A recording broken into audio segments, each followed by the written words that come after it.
Baik, terima kasih. Kembali lagi di channel saya teman-teman. Dan kali ini kita akan belajar tentang peranan moodboard dalam perancangan karya desain komunikasi visual atau DKV teman-teman. Nah, tentunya untuk membuat sebuah solusi perancangan atau topik perancangan desain komunikasi visual, kita mulai terlebih dahulu dari latar belakang ya teman-teman. Masalah yang ingin diselesaikan dengan solusi DKV itu apa sih nantinya? Kemudian kita buat topik perancangannya, misalnya nanti, oh ternyata kasus ini atau masalah ini dapat diselesaikan dengan sebuah iklan, atau misalnya dapat diselesaikan dengan sebuah user interface. Nah, itu baru kita buat topik perancangannya nanti seperti apa sih. Tentunya teman-teman tidak hanya sekedar menyimpulkan ya, harus ada data, informasi, analisanya nanti seperti apa. Nah, itu diolah dalam analisa data, teman-teman. Nah, untuk memudahkan dalam menganalisa, tentunya teman-teman dapat membuat mind mappingnya nanti seperti apa. Untuk penjelasan video mind mapping, teman-teman bisa belajar di video saya ini.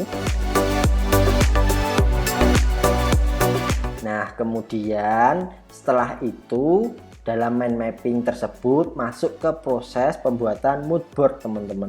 Tentunya dalam pembuatan moodboard ini kaitan eratnya bisa menambah referensi kita dalam membuat desain solusi DKV nanti seperti apa. Nah, lalu bisa barengan atau setelahnya itu bisa dengan storyboard. Kalau storyboard ini berkaitan tentang naskah. Nah, dalam membaca naskah itu kan panjang, itu bisa diperingkas atau dipermudah dengan storyboard teman-teman. Lalu kita masuk dalam pembuatan atau perancangan karya desain komunikasi visual. Nah, karya desain komunikasi visual itu ada banyak. Solusi karyanya itu bisa ilustrasi, desain web, user interface, iklan, virtual reality, tipografi, fotografi, animasi, film, 3 dimensi, augmented reality, slide presentasi. Yang jelas ini erat kaitannya tentang visual ya teman-teman. Sebelum kita masuk lagi ke moodboard, ini ada sebuah video teman-teman. Jadi video batik teruntum yang saya rancang teman-teman.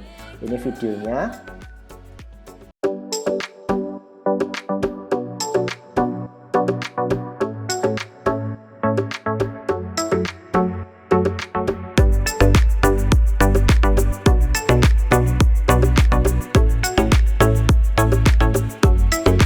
Ternyata dalam membuat video tersebut itu diawali dari sebuah analisa data, survei data yang akurat, kemudian dirancang sebuah moodboardnya nanti seperti apa. Nah, ini moodboardnya teman-teman, kita masuk ke moodboardnya. Jadi dalam rancang moodboardnya itu ada gambar batik teruntumnya, elemen visualnya nanti seperti apa, jenis font yang digunakan itu nanti bagaimana, modelnya nanti itu gayanya seperti apa, itu bisa dimasukkan dalam sebuah moodboard. Yang jelas erat kaitannya tentang warna, gambar, dan teks teman-teman. Secara kesimpulan, moodboard itu adalah sebuah kolase yang dapat atau disajikan secara visual untuk menambah referensi kita dalam merancang sebuah desain komunikasi visual teman-teman. Kemudian dari moodboard itu untuk membuat video tadi ini lalu dirancang storyboardnya teman-teman. Dari sketsanya, perencanaannya nanti bagaimana, koordinasinya seperti apa, itu bisa dicantumkan dalam storyboard. Ini untuk kasus pembuatan video animasi teman-teman. Tentunya tiap kasus pembuatan perancangan karya DKV itu beda-beda. Nah, ini seberapa pengaruhnya sih moodboard dalam pembuatan karya perancangan? Tentunya teman-teman pernah mendengar atau pernah dengar metode amati, tiru, modifikasi dalam membuat sebuah karya perancangan desain komunikasi visual ya teman-teman. Nah, moodboard ini tujuannya untuk memudahkan kita dalam membuat referensi perancangan teman-teman. Nah, ini tujuannya juga itu bisa menghindari plagiasi, mempercepat perancangan, dan tentunya harapannya dari dibuatnya mood board itu teman-teman itu tidak akan menemui kasus miskomunikasi dalam perancangan desain komunikasi visual. Dan perlu digarisbawahi bahwa mood board itu dibuat sebagai pengembangan teori ATM atau amati tiru modifikasi. Jadi jangan menjiplak karya utuh milik orang lain, teman-teman. Nah, ini ada contoh mood board dari @semut-semut kecil atau Mas Laod, dan ada Mbak @hada_ada AA-nya 3, ini Mbak Hada. Dan ada juga dari @alvinanadifah, ini Mbak Alvina. Teman-teman bisa mengunjungi Instagram tersebut untuk mendapatkan referensi mood board yang saya ciptakan atau saya tampilkan ini, teman-teman. Nah, mood board itu seperti ini udah jadi sebuah mood board, teman-teman. Jadi dalam membuat karya perancangan diawali dari mood board terlebih dahulu, baru kita masuk ke proses perancangan selanjutnya. Nah, ini udah jadi mood boardnya. Nah, untuk pengembangannya mood board itu bisa dianimasikan atau digerakkan, teman-teman. Ini adalah contoh mood board yang diam, teman-teman. Kalau tidak bergerak nih berarti contoh mood board yang diam. Nah, kalau digerakkan jadinya seperti ini, teman-teman.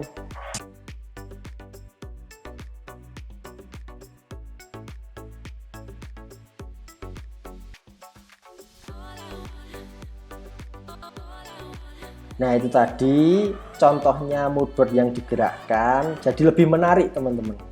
Ini juga milik Mbak Ada, ini menarik juga.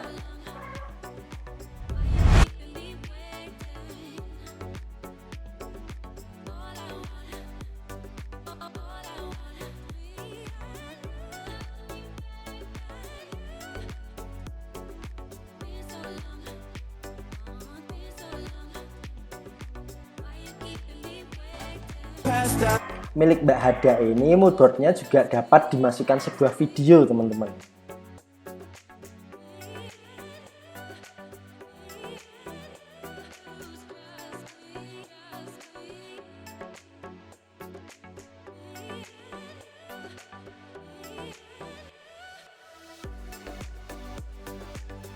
Nah, itu contoh mood board milik Mbak Ada, ternyata menarik sekali, teman-teman.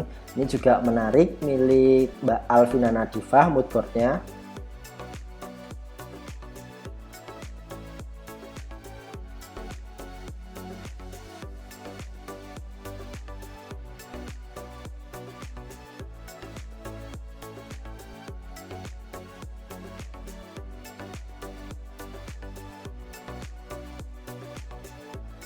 Nah, itu tadi, jadi mood board ini langkah awal dalam membuat desain, juga bisa dikaitkan dengan pariwisata ataupun branding UMKM, membuat desain kaos, itu bisa. Jadi sebelum kita memulai desain atau perancangan untuk membuat solusi DKV itu tadi, kita buat mood boardnya terlebih dahulu. Nah, cara membuatnya itu bisa mengunjungi website Pinterest, Freepik, Canva, Behance, ataupun Dribbble.